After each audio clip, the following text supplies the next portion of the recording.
ஹரே கிருஷ்ணா. பரம ஜெயதே ஸ்ரீ கிருஷ்ண சங்கீர்த்தனம். ஜெய் சில குருதேவ். ஜைவ தர்மா அத்தியாயம் 8. மாறாத நெறிகளும் நன்னடத்தையும். அந்த தலைப்புல பெரியவங்க பேசுறாங்க. அதாவது ஒரு நாள் காத்தால பக்தர்கள் எல்லாம் பிரசாத சேவை முடிச்ச பிறகு கௌரகுளம் அப்படின்னு ஒரு புனித பகுதி இருக்கு. அதுக்கு தென்கிழக்கா ஒரு சோலை, அதுல எல்லாரும் உட்கார்ந்துருக்குறாங்க. அப்போ லாகிரி மகசாய் ரொம்ப உற்சாகத்தோட சைத்தன்ய மகாபிரபு பற்றி ஒரு பாட்டு பாடுறார்.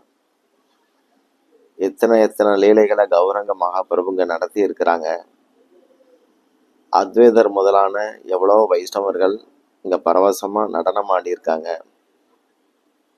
காளிங்கனுடைய திமிரை பகவான் கிருஷ்ணர் அடக்கின மாதிரி இந்த குளத்துல தான் ஒரு முதலையுடைய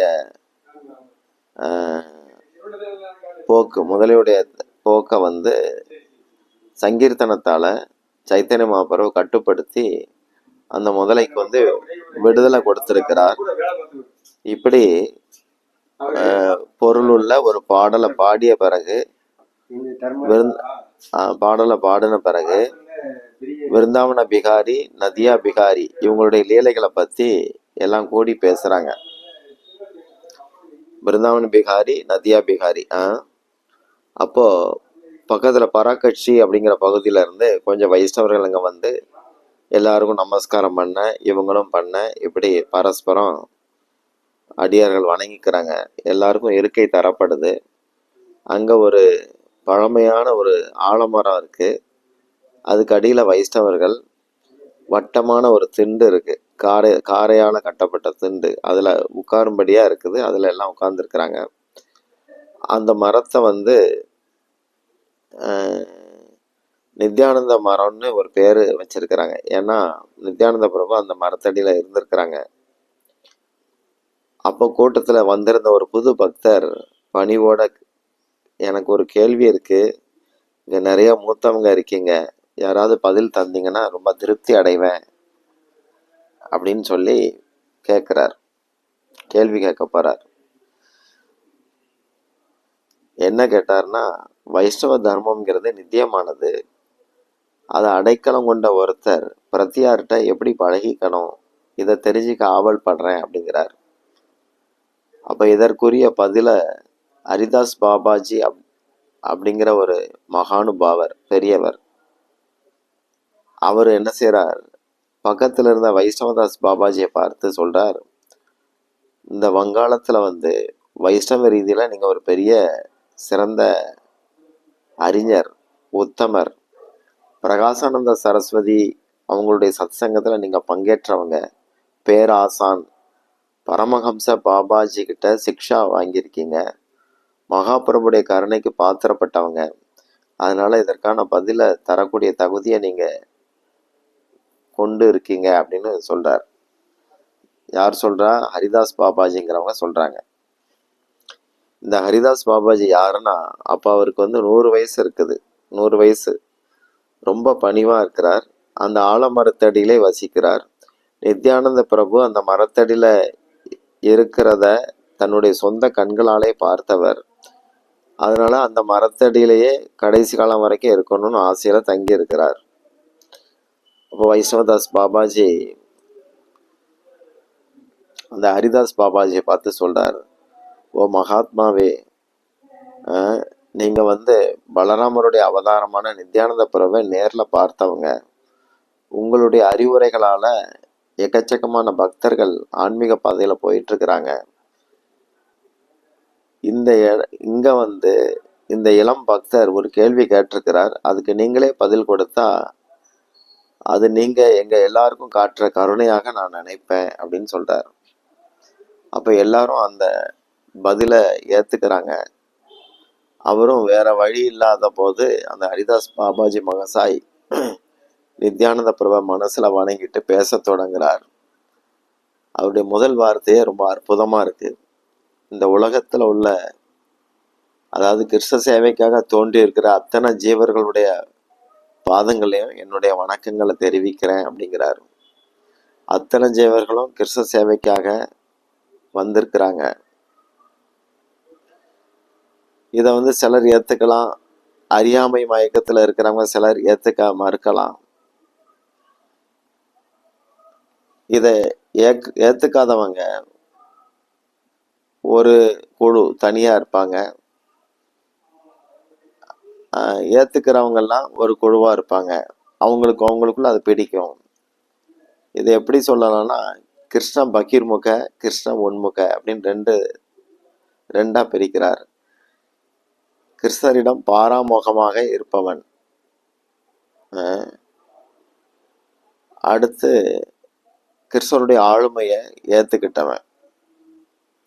கடவுளை ஏத்துக்கிறவங்க தங்களுடைய கடமைகள்ல ஈடுபாடோட இருப்பாங்க. அவங்களுக்காக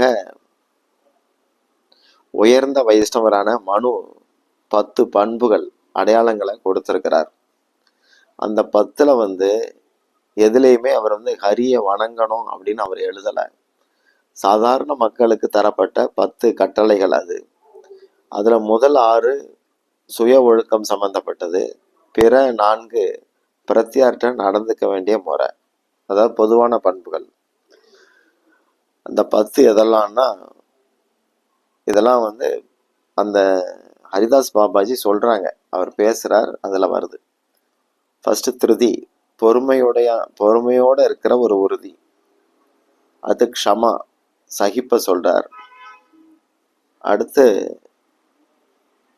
மன அடக்கம், தம, ஆஸ்தைய திருடக்கூடாது, சௌச்சம் அடுத்து தூய்மை, இந்திரிய நிகிரக புலனடக்கம், அப்புறம் சாஸ்திரபூர்வமான அறிவு, அதுக்கப்புறம் ஆத்மபூர்வமான அறிவு, அப்புறம் வாய்மை, அதுக்கப்புறம் கோபமின்மை, கோபம் கூடாது அப்படிங்கிறது. இப்படி 10 மனு சொன்னதை எடுத்து சொல்றாங்க. பொறுமையுடனான உறுதி, தனக்கு கேடு செய்தவனை பழிவாங்க முடிந்தால் கூட பழிவாங்காமல் சகித்து போதல், ஒரு விதத்துல மன்னிப்புன்னு சொல்லலாம். மன அடக்கம், திருடாமை, தூய்மை, புலனடக்கம், இந்த 6 பண்புகளும் தனக்கு தானேயான பண்புகள். மற்ற 4 சாஸ்திர அறிவு, ஆன்ம அறிவு, அடுத்து சத்தியம், கோபமின்மை, இதெல்லாம் மற்றவங்க கிட்ட நாம நடந்துக்க வேண்டிய பண்புகள். இதுல ஒண்ணுல கூட ஹரிபஜன் சொல்லப்படலை. மனித இனத்துக்கு சாதாரணமாக தரப்பட்ட கட்டளைகள் இது. இந்த 10ஐயும் பின்பற்றினா ஆனந்தம் கிடைக்கும் அப்படின்னு அர்த்தம் கிடையாது. ஸ்ரீ விஷ்ணு தர்மோத்திரம் அப்படிங்கிற நூல்ல ஒரு பதம் இருக்கு. ஜீவிதம் விஷ்ணு பக்தஸ்ய வரம் பஞ்ச தினானி ச நேத்து கல்ப சகசிராணி பக்தி ஹீனஸ்ய கேசவா. இது ஹரிபக்தி விலாஸ்லயும் இதே பதம் இருக்கு. உலகத்துல ஒரு விஷ்ணு பக்தனுடைய 5 நாள் மட்டுமே ஆன ஆயுள் காலம், பகவான் கிருஷ்ணன் மேல நம்பிக்கை இல்லாம 10 லட்சம் ஆண்டு காலம் வளரும் நாட்களோட ஒப்பிடும்போது அந்த 5 நாள் தான் வசதி. கேசவ பக்தி இல்லாம எத்தனை கல்பகாலம் வாழ்ந்தாலும் ஒரு பிரயோஜனம் கிடையாது அப்படிங்கிறது அந்த சுலோகம்.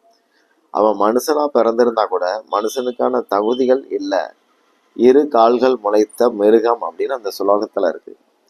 இப்போ ஸ்ரீமத் பாகவதம் 2:3:19 அதுல கூட யார் காதுகள்ல ஹரிநாம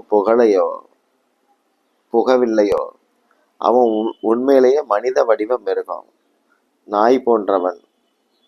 அடுத்து கழிவுகளை தின்னும் பிராணி, பன்றிக்கு ஒப்பிட்டு. அடுத்து பெரும் முட்களையே தின்று தன் ரத்தத்தையே ருசி பார்க்கும் ஒட்டகம் போன்றவன்.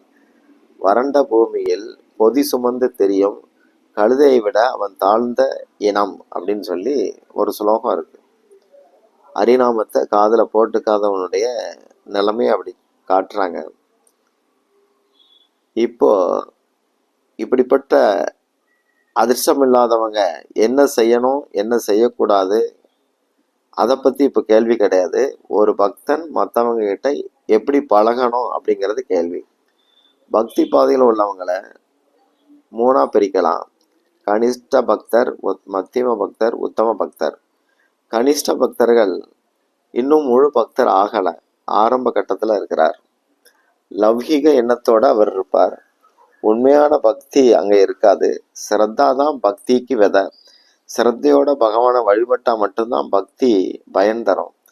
ஆரம்ப பக்தன், அதாவது பக்தியின் அரங்க வாசல், அந்த பக்திங்கிற அந்த வாசலுக்குள்ள நுழைய கூட அங்க அவனுக்கு வாய்ப்பு இருக்காது.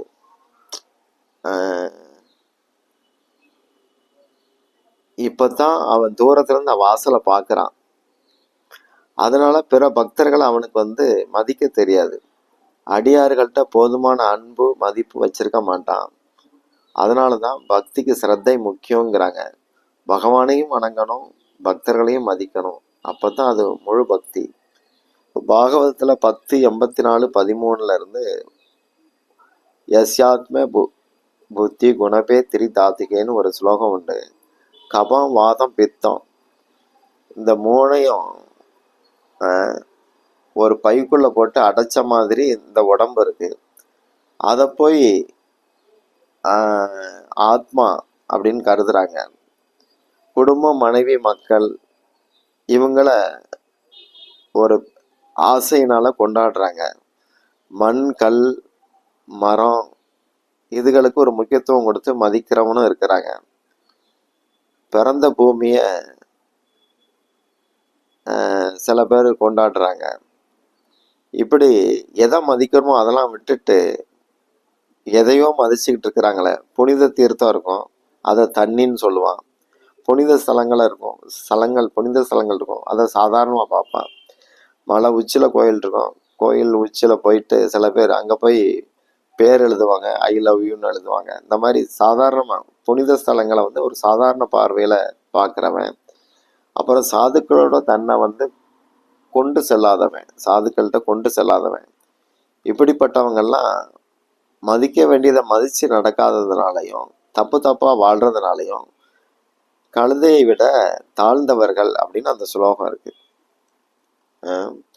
இதில் பாகவதம் சொல்ல விரும்புறது எதுன்னா, பகவானுடைய விக்கிரக திருமேனிய வழிபடுறதுல எல்லா ரகசியங்களும் பொதிஞ்சு இருக்கு. அந்த திருமேனியை வழிபடாத ஒருத்தன் பக்தியின் வாசலுக்கு கூட வர முடியாது. சுந்தரமான பகவத் ரூபத்தை நிராகரிச்சுட்டு இறைவனை பரம உண்மை அப்படிங்கிற பேர்ல யூகம் பண்ணி தர்க்க ரீதியில விவாதிக்கிறாங்க. அவனுக்கெல்லாம் இதயம் ட்ரையா போயிடும், வறண்டு போயிடும், உண்மையும் புரியாது. அவனுக்கு புரிஞ்சத உண்மை மாதிரி பேசிட்டு இருப்பான். விக்கிரக ரூபத்தை ஏற்றவன் கூட சேவை செய்யாட்டி நிலைச்சிருக்க மாட்டான். ஜீவர்கள் சின்மயமானது, கிருஷ்ணரும் கிருஷ்ண பக்தர்களும் சுத்த சின்மயம், அதாவது தூய உணர்வுடன் இருப்பவர்கள். கிருஷ்ணர் உணர்வுக்கு காரணமா இருக்கிறார். இதை புரிஞ்சிக்க சம்பந்த ஞானம் ரொம்ப முக்கியம். சம்பந்த ஞானம் அப்படிங்கிறது கிருஷ்ணர், ஜீவன், உலகம் இவங்களுக்கு உள்ள இடைப்பட்ட பரஸ்பர உறவை பற்றிய அறிவோட இருத்தல் தான் சம்பந்த ஞானம். சாஸ்திரபூர்வமான சிரத்தை தான் அதுல சொல்லப்படுது.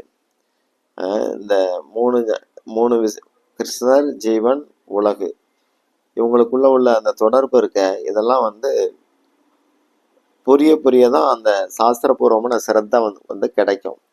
குல பரம்பரை, குல கர்வம்னு சொல்லுவாங்க. அந்த பாரம்பரியமா நாங்க வைஷ்ணவன் அப்படின்னு நிறைய பேர் கிருஷ்ணரை வணங்கலாம். அந்த இடத்துல கவனிக்க வேண்டியது தூய எண்ணம் இருக்கா, தூய எண்ணத்தோட வழிபாடு நடக்காங்கிறது. தூய எண்ணம் இல்லாட்டி அது சுத்த பக்தி கிடையாது. சாஸ்திரப்படி குருவை ஏற்றுக்கிட்டு தீட்சை பெற்று விக்கிரக வழிபாடு செஞ்சா கூட அதுவும் ஒரு சாதாரண பக்தி தான். தீட்சை மூலம் வைஷ்ணவர் அல்லாதவர் அப்படிங்கிறத தான் புரிஞ்சுக்க முடியுது. சுத்த பக்தி இல்லாத இடத்துல பக்தியின் நிழல் மட்டும் இருக்கும். சுத்த பக்தியின் வேகம், உந்துதல் அங்கே இருக்காது.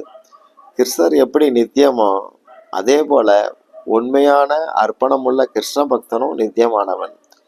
கிருஷ்ண பக்தருடைய மன ஓட்டங்களை ஒருத்தர் புரிஞ்சுக்கிட்டா விக்கிரகமும் அவனும் ஒரே தளத்துல இருக்காங்கிறதையும் புரிஞ்சுக்க முடியும். எது எப்படியும் இருந்தாலும் சிரத்தா இல்லாத போது முன்னாடி சொன்ன 10 பண்புகள் இருக்க, இது ஒருத்தட்ட இருந்து பக்தி இல்லை, சிரத்தை இல்லை அப்படின்னாச்சுன்னா அந்த பக்தி கூட வெறும் சடங்கு தான். அதாவது உயிர் இல்லாத பக்தி. பக்தர்கள் கூட்டமா இருக்கலாம், நிறைய இருக்கலாம், வெறும் எண்ணிக்கையெல்லாம் இங்க எடுபடாது. அதனாலதான் ஸ்ரீமத் பாகவதம் பக்தர்கள் வகைப்படுது, கனிஷ்ட, மத்தியம, உத்தம அப்படின்ட்டு. இப்போ மத்தியம பக்தர்களை பத்தி பாகவதம் சொல்லும் போது, யார் ஒருத்தன் முழுமுதற் கடவுள்கிட்டையும் அவருடைய பக்தர்கள்ட்டையும் அன்பாவும் நட்போடையும் இருக்கிறானோ, ஒன்றும் அறியாதவங்கிட்ட கருணை காட்டுறானோ, பகவான் பக்தன் அப்படிங்கிற வேறுபாடு இல்லாம புரிஞ்சிருக்கிறானோ, அவன் மத்தியம அதிகாரி, மத்தியம பக்தன். இங்க சொல்லப்பட்ட பழக்க வழக்கம் அப்படிங்கிறது நித்திய தர்மத்தில் அடங்கும். உலகியலான தற்காலிக தர்மம் அப்படின்னு நினைச்சிருக்க கூடாது. ஒரு வைஷ்ணவனுடைய வாழ்க்கையில இப்படிப்பட்ட பண்புகள், அதாவது அன்பு, நட்பு, கருணை, அனுகூலம் இல்லாததை புறக்கணிக்கிறது, இதெல்லாம் ரொம்ப அவசியம். அதே சமயம் கவனமாகவும் இருக்கணும், எதிர்மறையான திசையிலையும் போயிடக்கூடாது. அனுகூலம் இல்லாததுகளை புறக்கணிக்க தெரிஞ்சிருக்கணும். குல பாரம்பரியப்படி தூண்டப்பட்டு அவங்களுக்குள்ள யாரையாவது ஒருத்தரை குருவா தேர்வு செய்து அவர்கிட்ட இருந்து விஷ்ணு மந்திரத்தை தீட்சை பெற்று ஹரி வழிபாட்டில் பல பேர் இருக்கிறாங்க. உண்மையான பக்தர்கள் மாதிரி அவங்க பாவனை செய்வாங்க. ஆனால் லௌகிக நம்பிக்கையோட இருக்கிற இவங்க கனிஷ்ட வைஷ்ணவர் தான் அழைக்கப்படணும். அதாவது பிராகிருத பக்தர், ஆரம்ப நிலை பக்தர், உலகாயத பக்தர்கள். அதனாலதான் பக்தியின் வெளி தோற்றமுள்ள இவங்களுடைய பக்தி நிழல் அப்படின்னு சொல்லப்படுது. சாயா பக்தி ஆபாஸ் அப்படின்னு சொல்லுவாங்க. பக்தியின் பிரதிபலிப்பு கொண்ட ஒரு வெளி தோற்றம். பக்தியின் துவக்க நிலையில சாயா பக்தி ஆபாஸ் அப்படின்னு உண்டு. இது ஒரு விதத்தில் அதிர்ஷ்டம்னு சொல்லலாம். பக்தர்கள்ட்ட இதுதான் பெரும்பாலும் காணப்படுது. இவங்க கிட்ட ஏமாத்துற குணம் இருக்காது, ஆனாலும் ஏமாறும் குணம் உண்டு. இங்க பிரதிபிம்ப ஆபாச அப்படின்னு சொல்லி ஒரு பக்தி இருக்க, வெறுமனே வெளியே மட்டும் காட்டுறது.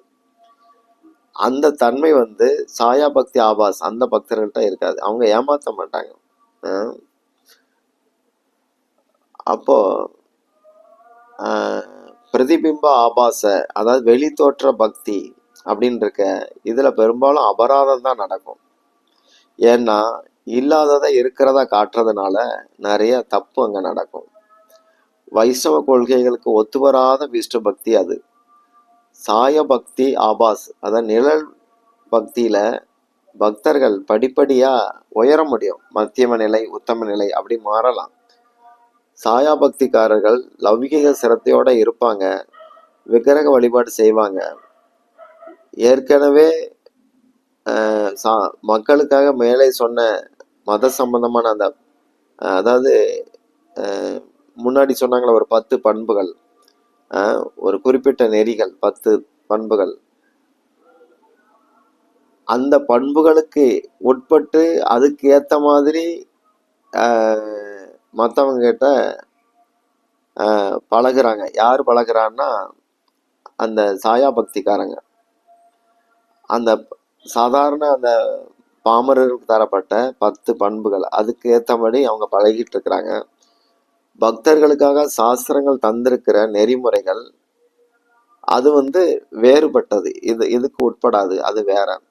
ஏன்னா அந்த சாயா பக்தர்கள்ட்ட என்ன ஒரு குறைனா, யார் நல்ல பக்தர் யார் போலின்னு தெரிஞ்சுக்க முடியாது, அவங்களுக்கு அறிஞ்சிக்க தெரியாது.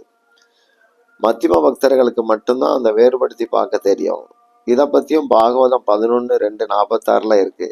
ஈஸ்வரே தத் அதீனேஷு பாலிசேஷு திவிசத்சு ச பிரேம மைத்ரி கிருபாபேக்ஷா ஏ கரோதி ச மத்தியம. மத்தியம பக்தன் பகவானை நேசிக்கிறான், பக்தர்கள்ட்ட நட்பா இருக்கிறான், பக்தி அறியாதவங்க கிட்ட கருணை காட்டுறான், இறைவனை அடியார்களை விரோதிக்கிறவங்களை அவன் புறக்கணிக்கிறான். இந்த 4 தன்மைகள் மத்தியம பக்தன்ட்ட இருக்குது. இது பாகவத்துல சொல்லப்படுது. ஆரம்ப நிலை பக்தனுக்கு எதிர்பார்ப்பு இல்லாம சேவை செய்ய வராது, எதிர்பார்த்து தான் செய்வான். நிரந்தர சேவை செய்யணுங்கிற நினப்பும் இருக்காது. திடீர்னு செய்வான், திடீர்னு செய்ய மாட்டான். உள்ளமும் உருகாது. ஆனா மத்தியம பக்தனுக்கு இதுகெல்லாம் நடக்கும். கிருஷ்ணர்கிட்ட நமக்குள்ள அன்பின் வெளிப்பாடு தான் கிருஷ்ண சேவை. இந்த ஆரம்ப பக்தன் பற்றி பாகவதம் 11:2:47 இருக்கு. பகவானை வணங்குவான், பக்தர்களையோ இதர ஜீவர்களையோ அவன் அவன் மதிக்க மாட்டான், அவங்களுக்கு சேவை பண்ண மாட்டான். இவங்கெல்லாம் ஆரம்ப நிலை. இப்போ மத்திய நிலை நம்ம அடுத்து பார்த்தோம், ஸ்லோகம் பார்த்தோம். சைத்தன்ய மகாபிரபு கிட்ட குலிங்கராமர் அப்படிங்கிறவர் ஒரு கோஷ்டி பேசும்போது கனிஷ்ட பக்தன், மத்திய பக்தன், உத்தம பக்தன் பற்றி கேள்வி கேட்குறாங்க.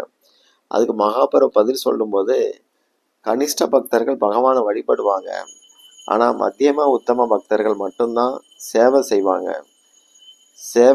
சேவையோடைய அருமையை தெரிஞ்சுக்கிட்டவங்க அவங்க. ஆரம்ப கட்ட பக்தர்கிட்ட, அதாவது கனிஷ்டர்கள்ட்ட பகவானுடைய திருமணியில ஈடுபாடு அவங்களுக்கு இருக்கும். அவங்களுக்கு நாம மகிமை, பக்த மகிமை ஒரு நிழல் போல தான் இருக்கும், முழுமையா இருக்காது. உத்தம பக்தனுக்கு மகாபிரபு 3 விஷயங்களை அதை பற்றி கொடுத்துருக்கிறார். உத்தம பக்தன் பற்றி பேசும்போது 3 கட்டளைகள் கொடுக்கிறார். அதை நம்ம அடுத்த வகுப்புல பார்க்கலாம். ஹரே கிருஷ்ணா.